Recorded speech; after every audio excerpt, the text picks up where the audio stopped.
시인의 일요일 김병호입니다. 오늘은 응모와 투고 두 번째 시간인데요. 그 전에 쿠키 영상 형식으로 신인이라는 논란에 대해서 잠시 말씀을 나눠보려고 합니다. 아시는 분들은 아시겠지만 며칠 전에 어느 인터넷 신문에 신춘문예 당선이 취소되는 일이 있었습니다. 일반적으로 신인상의 당선이 취소되는 데는 두 가지 지점이 있는데요. 첫 번째는 표절 문제, 두 번째는 자격에 대한 지점에서 이러한 문제들이 발생을 하게 됩니다. 오늘은 자격에 대해서만 이야기를 나눠볼까 하는데요. 이번의 경우에도 구체적인 상황은 모르겠지만 공고문에 나와 있는 각종 문해지 등에 등단한 기성 시인은 배제한다는 규정 때문이 아닌가 짐작만 할 뿐입니다. 신인상에 응모할 수 있는 어떤 신인의 자격을 규정을 하면서 기성 시인이라는 어떤 굴레와 그 다음에 재등단이라는 어떤 기회가 이렇게 양립을 하게 되면서 문제가 다소 복잡하게 얽히는 경우들이 종종 있습니다. 이전에 제가 관계했던 문해지에서 신인상을 발표한 적이 있었는데요. 그 다음날 한번 난리가 난 적이 있습니다. 그러니까 그 당선자가 이미 인천의 어느 문해지로 등단한 시인이었기 때문이죠. 그런데 이 문제를 들고 나선 분들이 실은 인천의 문해지 관계자들이었습니다. 그러니까 3쿠션 형식으로 계속 저한테 연락을 해오고 어떤 문단의 상도덕을 이야기하면서 당선을 취소하라고 압박을 해왔는데요. 그러니까 그분들의 이야기는 그거였죠. 문해지의 자존심이 상한다라는 얘기도 했고, 그 잡지의 발행인하고 그 잡지의 발행인에게 이 시인이 밉보였다라는 소문도 있었고요. 만약에 그때 제가 지금처럼 어리숙하지 않았다라면 그냥 신경 쓰지도 않았을 텐데, 아무튼 이런 소동이 있은 후에 내부 논의를 통해서 결국은 당선을 취소하게 되었습니다. 그 당선자에게는 그 당선자의 입장에서는 많이 억울했겠다라는 마음이 들기도 했었지만, 아무튼 지금은 미안하고 안타까운 마음이 저에게도 있습니다. 그런 일이 있고 얼마 후에 황동규 선생님을 뵐 일이 있어서 이런 말씀을 드렸더니 황동규 선생님께서는 이렇게 말씀을 하시더라고요. 그 사람의 자기 선택을 존중해 주었더라면 더 좋았겠다. 그래서 제가 여쭤봤죠. 그 사람의 자기 선택이 무엇인데요? 라고 했더니 그 사람이 신인으로서 새롭게 출발하고 싶었던 의지를 얘기하는 것이다 라고 말씀하시더라고요. 황동규 선생님의 말씀이 충분히 일리가 있겠다라고 생각이 되었는데요. 실은 저도 대학교 4학년 때 월간문학으로 등단을 하고 이후에 그 문화일보 신춘문예로 등단을 한 경력이 있고요. 제 주변에도 사실은 이렇게 재등단을 한 사람들이 적지는 않습니다. 그리고 요즘도, 그리고 최근에도 어떤 지방 문해지나 지역의 신춘문예로 등단을 한 다음에 중앙의 신춘문예나 문해지로 재등단하는 경우나, 아니면 작은 문해지로 등단을 한 다음에 다시 지역이나 중앙의 신춘문예, 문해지로 등단하는 일이 그리 낯설지는 않은데요. 그들의 자기 선택을 너무 가볍게 생각하고 쉽게 당선을 취소를 강요하는 게 아닌가 하는 그런 마음이 들기도 합니다. 물론 여기서 중요한 부분은 뭐냐면, 물론 그 상금을 목적으로 해서 막 이름까지 바꿔가면서 응모를 했다면 그건 다른 차원의 문제이겠죠. 그러니까 자기 잡지를 통해서 등단을 했는데 다른 잡지에서 등단해서 내가 자존심이 상한다? 우리 잡지가 자존심이 상한다? 그런 생각보다는 우리 잡지를 좀 더 자존심 안 상하게 더 크게 키운다든지, 아니면 더 좋은 데로 갔으면 뭐 신춘문예나 그런 데로 갔으면 여기서 역량을 인정받고 더 큰 무대로 진출했구나라고 응원을 해줄 수 있는 그런 아량, 배포, 그런 게 있어야 되지 않을까요? 그런 생각이 들었고요. 그래서 제가 이제 이전에 그 당선을 취소했던 그 잡지에서는 그 다른 문해지나 신춘문예로 등단하였다 하더라도 시집을 발간하지 않은 사람이 신인상에 응모할 경우 신인의 자격을 인정하겠다라고 내부적으로 정리를 했습니다. 신인 자격에 대한 규정은 각 주체마다 다르겠지만 신인상을 기만하고자 하는 어떤 불순한 의도나 목적이 없다면, 그리고 단일본을 출간하는 것이 아니라 그냥 몇 차례 작품 발표만 해왔다면 응모자의 자기 선택도 어느 정도 인정을 해줘야 하지 않나, 그런 생각을 하고 있습니다. 이건 그냥 저의 개인적인 생각인데요. 신인의 자격에 대해서 그때 판단하지 말고 합리적인 수준에서 어느 정도의 가이드라인을 만들어 놓으면 좋겠다라는 생각을 합니다. 자, 그럼 계속해서 다음 영상 응모와 투고 2를 보시도록 하겠습니다. 자, 그 컨트롤 엔터 키 어떻게 잘 보셨어요? 그 영상? 그것도 좀 버벅거리긴 했는데, 자, 그러면 이제 시집 원고 투고 방법에 대해서 또 말씀을 드릴게요. 그래서 간략하게 전체 내용을 살펴보면 동시다발 투고는 재발점이고, 그 다음에 메일의 본문 내용은 간략하게, 그리고 그 메일을 보낼 때 이건 꼭 적어주세요 라는 내용이 있고, 뭐 파일명과 표지, 원고 작성법, 선입견 버리고 용기 갖기, 출판사 잘 고르기 정도의 내용을 가지고 시집 원고 투고 방법에 대해서 제가 아는 한에서 말씀드리도록 하겠습니다.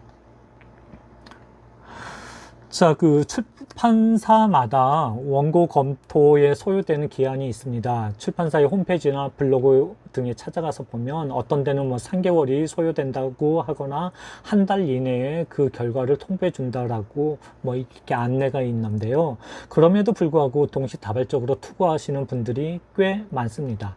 한날 한시에 뭐 문학가지성사 창비 문학동네 보내놓고 먼저 연락이 오는데 하고 계약을 하겠다라는 그 어떤 배포를 가지고 계신 분들이 계시는데, 이거는 조금 삼가하시는 게 좋지 않을까 싶습니다. 잘못하면 원수가 될 수도 있어서요.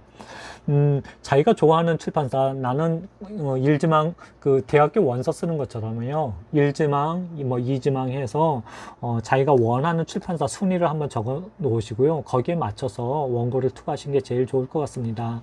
그래서 뭐 이제 A라는 출판사에다가 투고를 한 다음에 뭐 2개월, 그들이 약속한 2개월이나 3개월까지 연락이 없거나 아니면 이렇게 뭐 이렇게 안 됐다고 그런 메일이 오면 그 다음에 이제 2순위로 출판사에다 넣고 그 다음에 또 결과 기다려 보고, 출판사를 경쟁시키는 건 그다지 좋은 건 아닌 것 같아요. 그 다음, 뭐, 그 다양한 문제들이 일어날 수도 있기 때문이고요.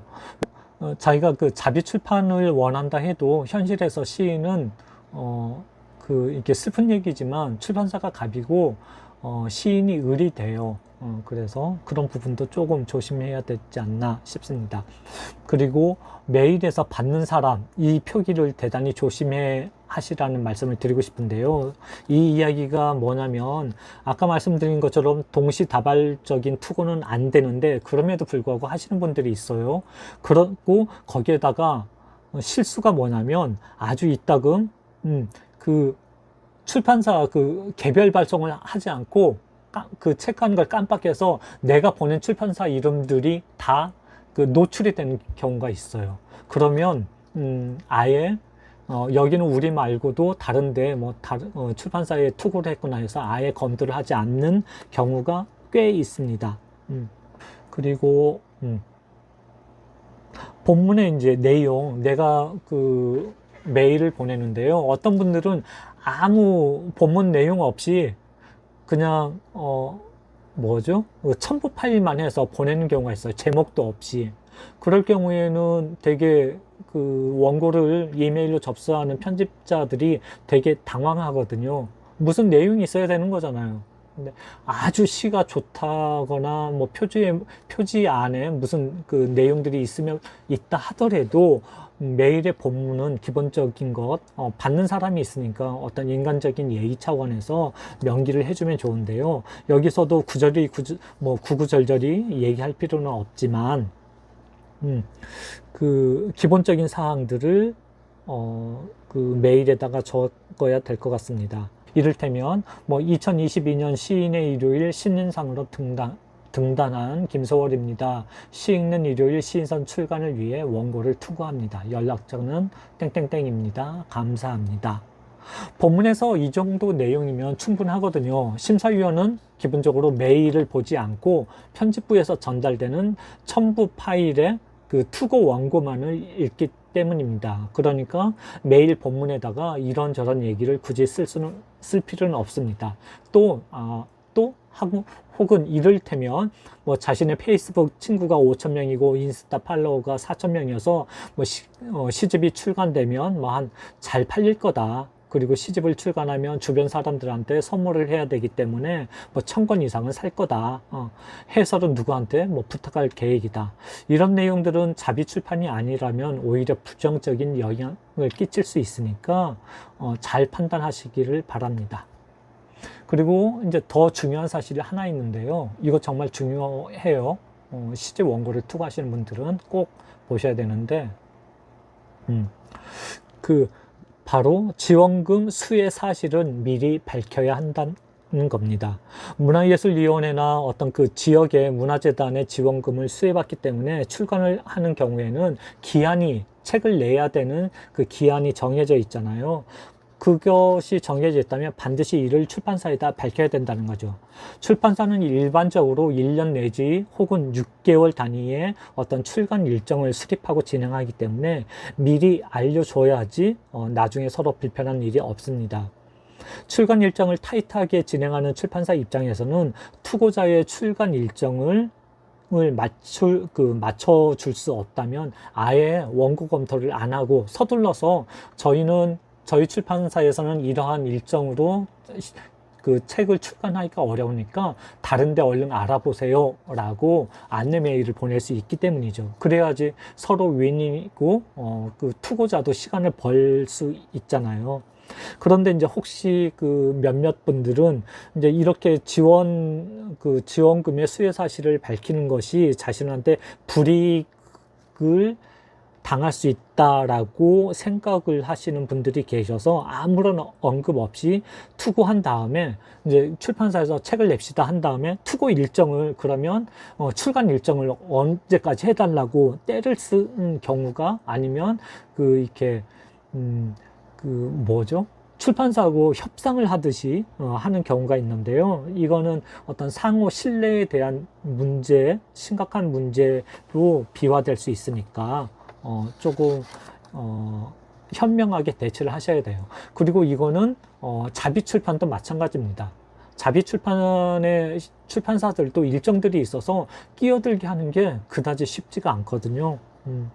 그 자비 출판의 사정을 제가 잘 모르기는 하지만 아무튼 그렇다 하더라도 내 돈 주고 내 시집을 뭐 이렇게 출간한다라는 마인드로 이렇게 세게 밀어붙이면 출판사도 아마 당황을 할 겁니다.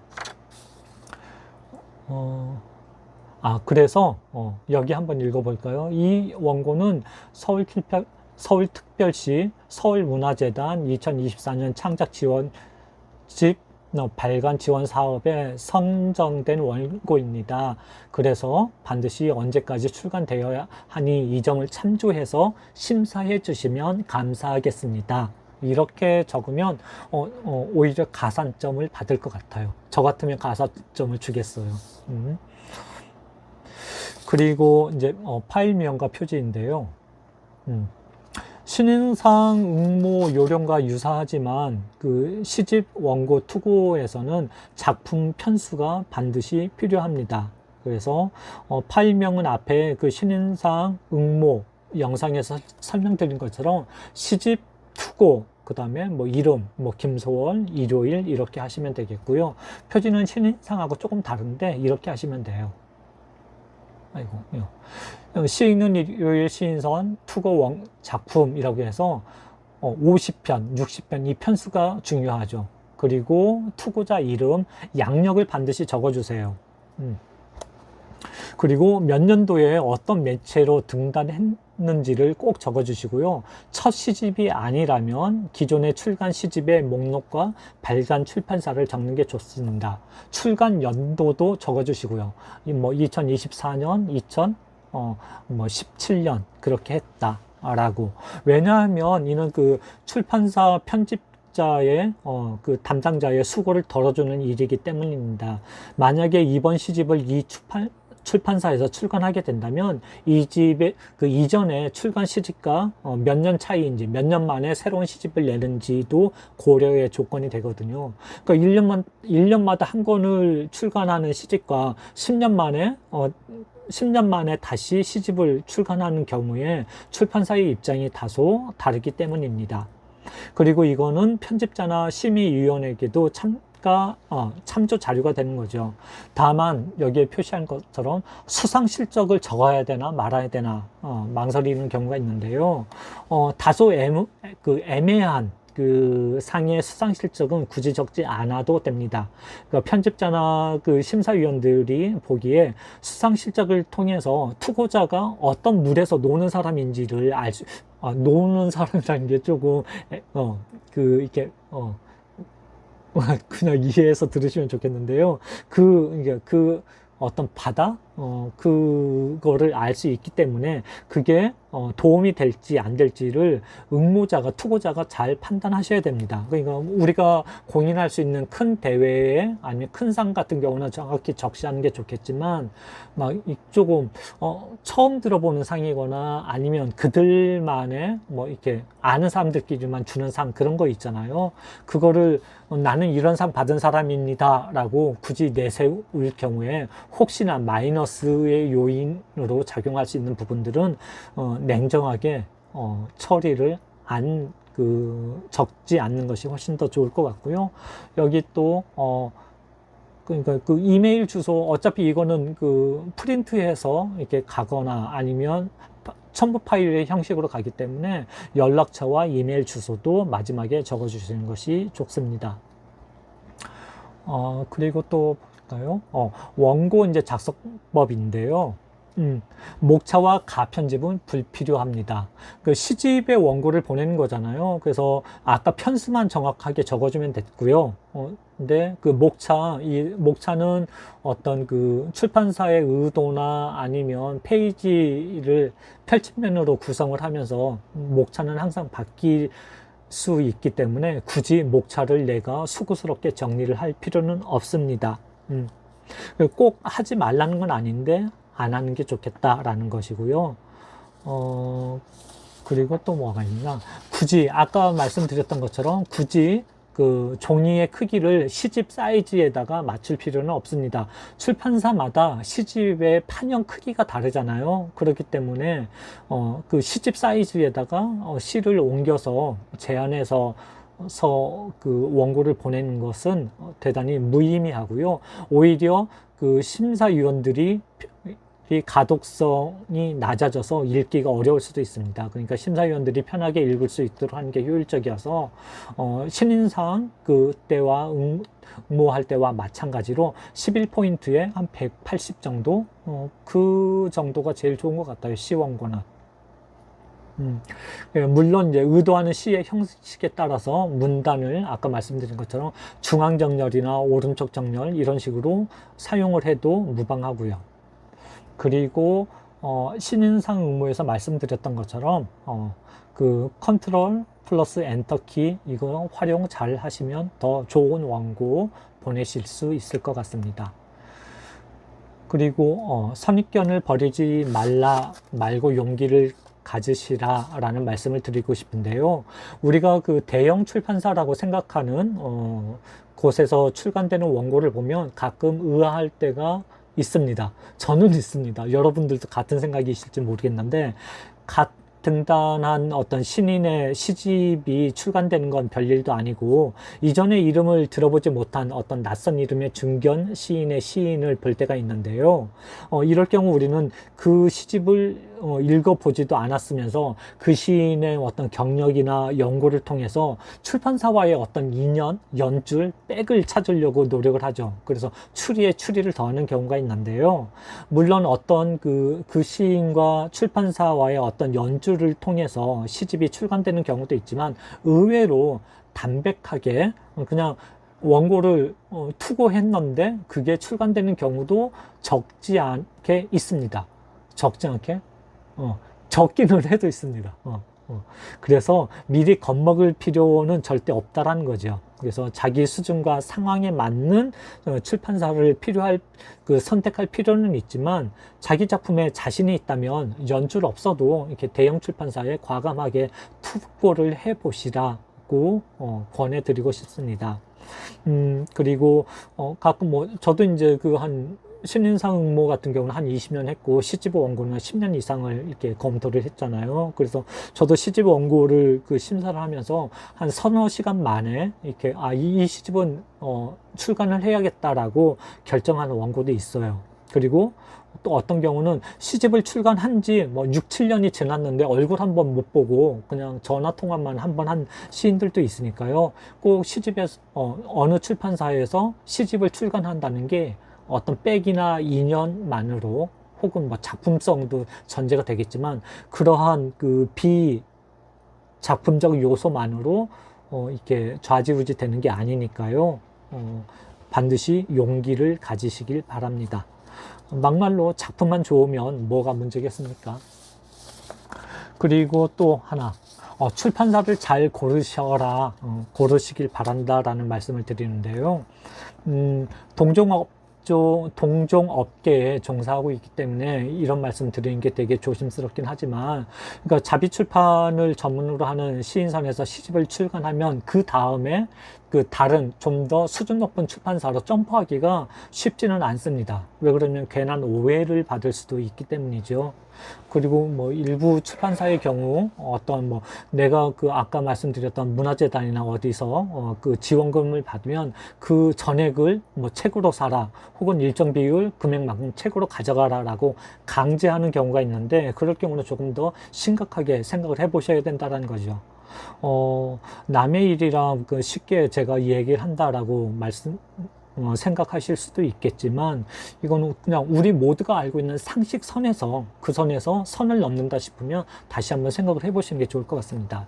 그리고 만약에 이게 첫 시집이라면 더 잘 고르셔야 된다는 거죠. 많은 분들이 아시겠지만 등단도 중요하지만 첫 시집을 어디에서 내는가도 대단히 중요한 부분이거든요. 그래서 그게 어떤 첫 시집의 출판사가 시인을 평가하는 어떤 관습적인 기준이 되기도 합니다. 그래서 좋은 출판사 잘 선택을 하시기 바랍니다. 자, 여기까지 도움이 됐는지 모르겠습니다. 오늘 영상은 여기까지 에서 정리할 생각인데요. 시집 원고보다 더 길었는지도 모르겠습니다. 아무튼 시집 소개하는 코너보다 더 길었는지도 모르겠는데요. 아무튼 이번 또 다음 일주일도 열심히 잘 생활하시길 건강하게 잘 생활하시길 바라고요. 저는 이제 시 읽는 일요일 이 유튜브 영상은 제가 이제 개강을 해서 이제 학교 강의를 해야 돼서요.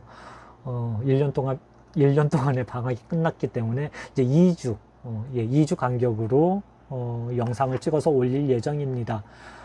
그리고 겨울방학이 되면 다시 일주일 간격으로 영상을 만들어 보도록 노력하겠습니다. 자, 열심히 하겠습니다. 자, 그러면 지금까지 시 읽는 일요일 김병우였습니다. 감사합니다.